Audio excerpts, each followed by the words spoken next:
In this video, I'm going to tell you what it's like living in France in an Airbnb for 4 weeks. My husband and I have been here since the 17th of January. We flew to Montpellier from London and then we drove the following day to a little town called Pezenas, which is in the Languedoc area and specifically in the Eyebrow region. And so in this video, I'm going to tell you what it's been like living in this town for the last couple of weeks, as well as why we came here and what we are doing while we're here, and a little bit about the history of the town, a couple of its famous sons or at least visitors, and what it's famous for, particularly the playwright who spent a lot of time here. And also I'm going to tell you a little bit about the food and drink, and I'll show you around. So I will insert some clips of the town and hopefully those will give you a bit of a feel for it. And I'll also show you the outside of the apartment and the little street we're in and this room so that you get an idea of our living quarters. And there will be a part 2 where I'm going to talk a little bit more about the area, the surrounding areas that we visited, and also my trip to Montpellier. Oh, and by the way, I'm Des. Welcome to my channel, or welcome back.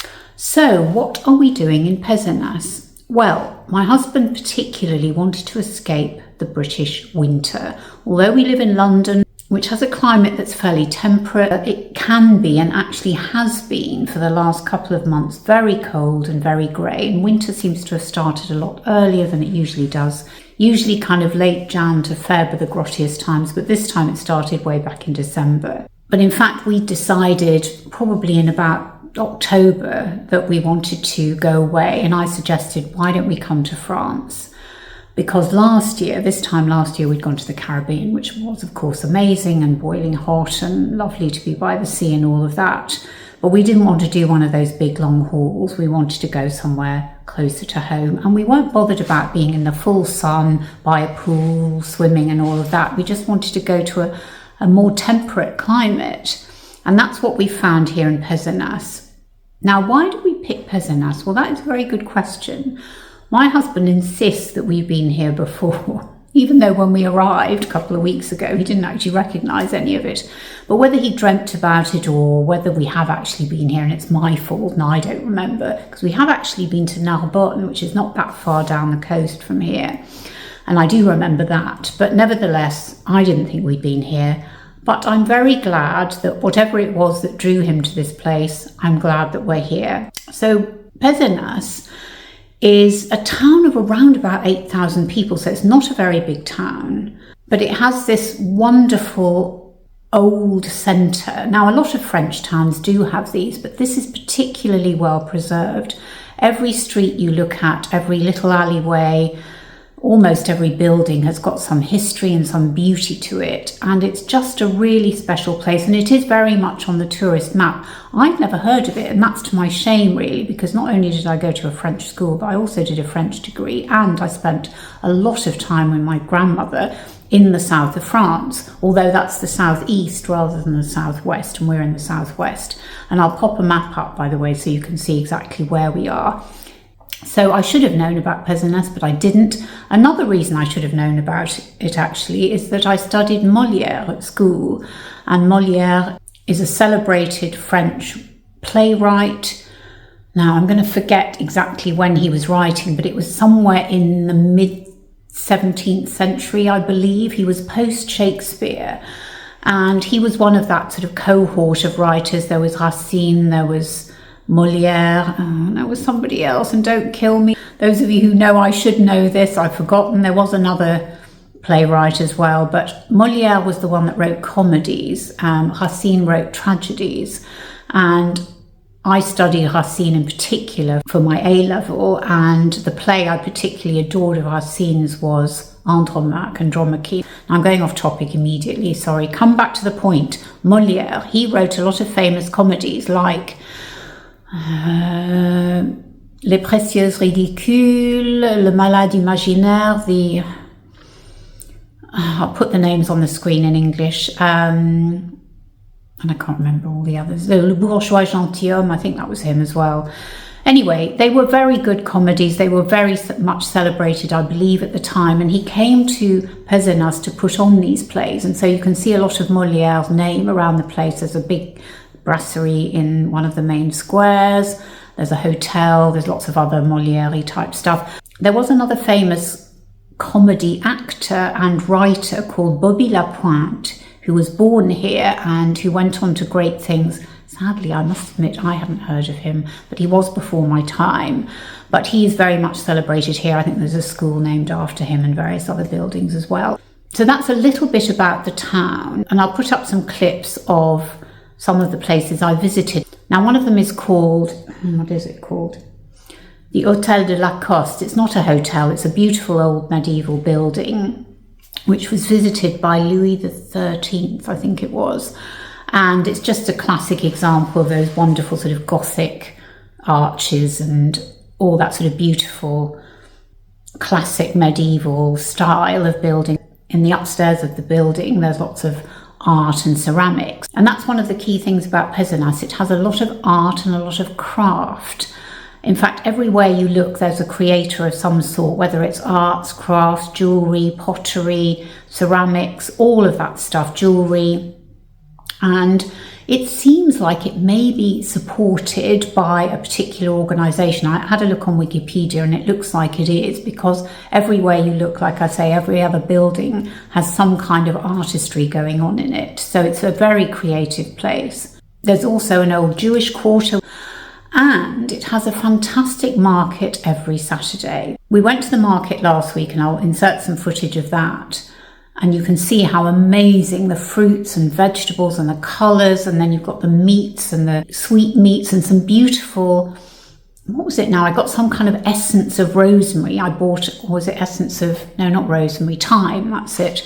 And it tasted absolutely beautiful. I had a little teaspoon of it before I bought it, and it's absolutely gorgeous. Although it's always difficult, isn't it? When you get given the taste of something and they're only selling a couple of things, you kind of feel like you ought to buy it. But anyway, it was delicious. And today we went to the market again because it's Saturday today, and they had this fantastic band, and I'll insert a clip from this little band of a really mixed bag of ages, but the sounds were fantastic, and the joy on people's faces as they walked through the town. Some of them were kind of dancing away and smiling and just really enjoying that sort of almost primeval drumming sound. There is something really, I suppose it's drumming to your heartbeat or something. There's something that really gets me here when I hear that kind of drumming. And then the little pipes. The other thing it really reminded me of, Napoleon's army. I'm sure that I've seen something in some film or something where the pipers are playing those little, I don't know what they are, they're not little mini flutes or something, little pipes, I suppose that's what they are. They're playing pipes, and then there's the big bass drum and the snares. I suppose it's the snares, I'm not really sure of the names of all the different drums. It just sounded so fantastic, and it really kind of got you there, and it was so joyous. And also it made me think about one of my ancestors, because I do actually have French ancestry as well as German and Latvian. And I do have at home a certificate of a Hecht, which was my grandfather on my mother's side's surname, Hecht. And he was in, it wasn't Napoleon, it was Louis Napoleon's army, I think. And I don't really know why we've got this certificate. It was a family thing, but I suspect it was because my grandfather, although his parents were German, he fought for the British in World War I. And interestingly and weirdly, my father's father, who was from Germany, he fought for the Germans in the First World War. So I had grandfathers fighting on either side, kind of odd. Of course, they didn't know each other. And they both survived, obviously, otherwise I wouldn't be here. Anyway, so I really enjoyed the market, particularly today. And I thought I would take this opportunity while we're talking about the market to talk about food and drink in France, because I have been eating a very different diet from the diet I eat at home. Now, when I'm at home, I eat a load of vegetables every day. I eat grilled veg, I eat stir-fried veg, all of that kind of stuff. I eat red meat probably once a week, and I eat chicken maybe once a week, and then I eat some fish as well, but usually if my husband's cooking it, I don't usually cook fish, although I can do, but I don't usually do it. But this holiday I'm eating much more like a French woman. So for example, every morning I buy a baguette, and as you can see, I've already nibbled at this one for lunch. This is actually a slightly different one. This is an ancienne as opposed to the regular baguette. But the boulangerie woman said that this had a bit more texture. In fact, it looks like it has, so I thought I'd try that. But to be honest, I love a regular baguette as well. And every lunchtime I've been having a baguette with the most delicious butter. I do eat French butter at home, but only at the weekends, really. I try not to eat too much butter. But I absolutely love French butter, and so I've been having it large, as Harry Enfield might say, with the butter on the bread. And then I've been having some cheese. Now, I haven't had these yet because I only bought them today. And this is a blue cheese. They're both from the area, from the pays or the région. This one is, I had a little taste of this because I said to her, well, I do like blue cheese. And she actually had some Stilton, weirdly, and some, what's that orange, Shropshire blue, which I also love. And so I said, oh, well, I'll try this. And it is very strong. I said to her, I like it fort. She said, we've got léger and we've got fort. I said, oh, give me the fort. That's what I like. So I bought this one. And this one is very interesting. This is brebis, which I think is not goat, is it? What's brebis? I ought to know. I'll put it on the screen. I'm sorry, I've forgotten. But anyway, this brebis cheese has some kind of, I think she said it was some sort of chili in the middle. So I thought, oh yeah, that's got my name on it. So I got that one as well. That's not very French, is it, chili? But anyway, it's a lovely cheese shop. So I thought I'm going to give it a go. So that's lunch. In the morning, I have been having a croissant weekend. So I had one today. But for breakfast, mostly I'm having Greek yogurt. So I can't ditch that. That's what I have at home, Greek yogurt and fruit. But I'm not adding any granola because I haven't got my homemade granola here. So I'm just having yogurt and fruit. But I did have a croissant today with a bit of cheese and some apricot jam. Oh! And then at tea time, I am having a madeleine. Oh my gosh, if you've never eaten a madeleine, the only trouble is they don't last. So this one I think is a bit dry. I haven't bitten into it yet. They tend to be like the bread and the madeleines, I would say, only last for a day. So really you should just get one.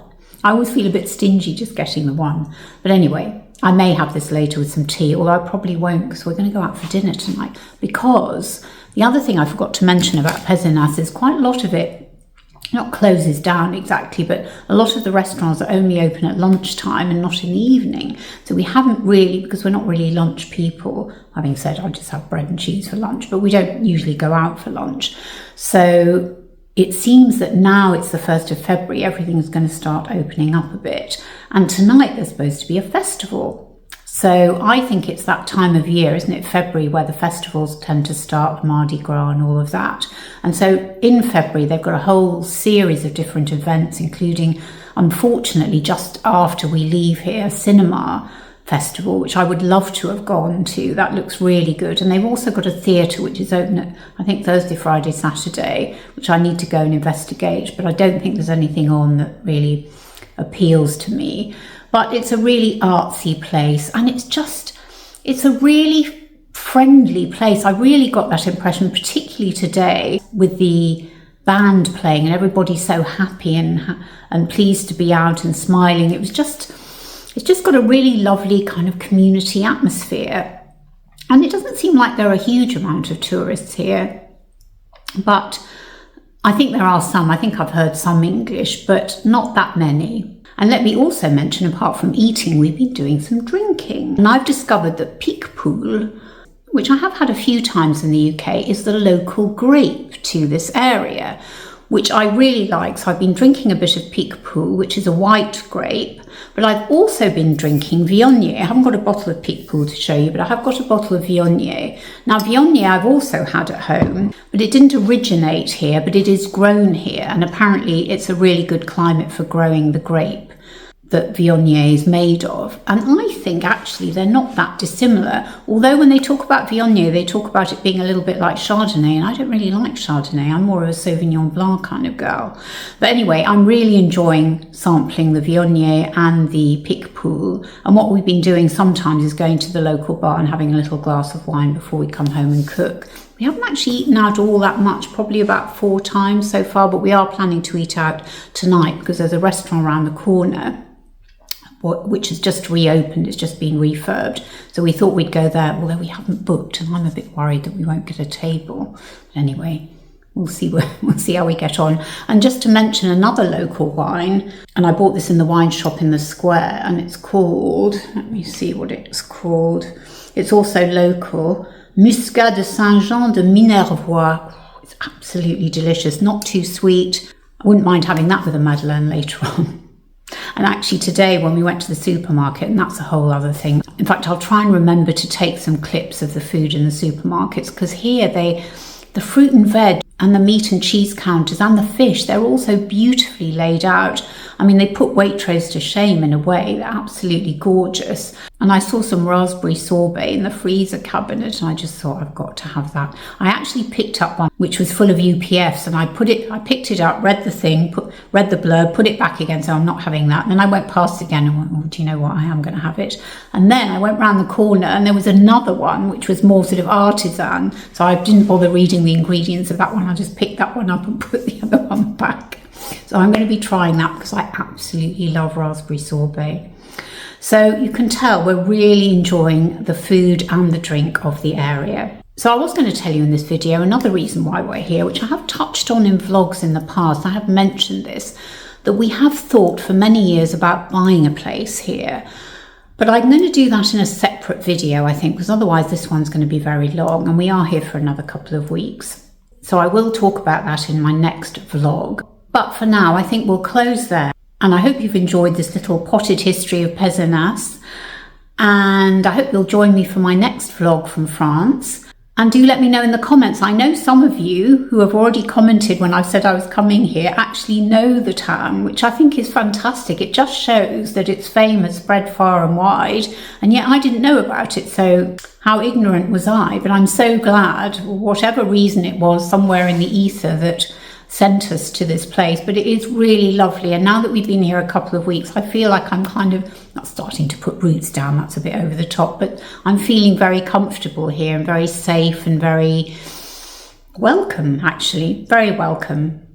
So thank you so much for watching. Do let me know in the comments if there's anything else that you'd like me to talk about. I'm hoping to put this video up tomorrow on Sunday, and I'm here for another almost 2 weeks, so do let me know if there are other areas or other subject matters about France or about Pezenas that you'd like me to address. Do let me know. And if you'd like to hear more from me, I have a monthly newsletter, and the next edition will come out next Friday. So if you'd like to sign up, the link to do so is in the description box below. And thank you so much for watching. I cannot tell you how much I love to read your feedback. You have to be the absolute best, the warmest, the most friendly, the most loving community on YouTube. I am just so grateful for all the comments and all the love that you send my way, and I send it right back at you. And I'll very much look forward to seeing you on my next video. Bye. Au revoir.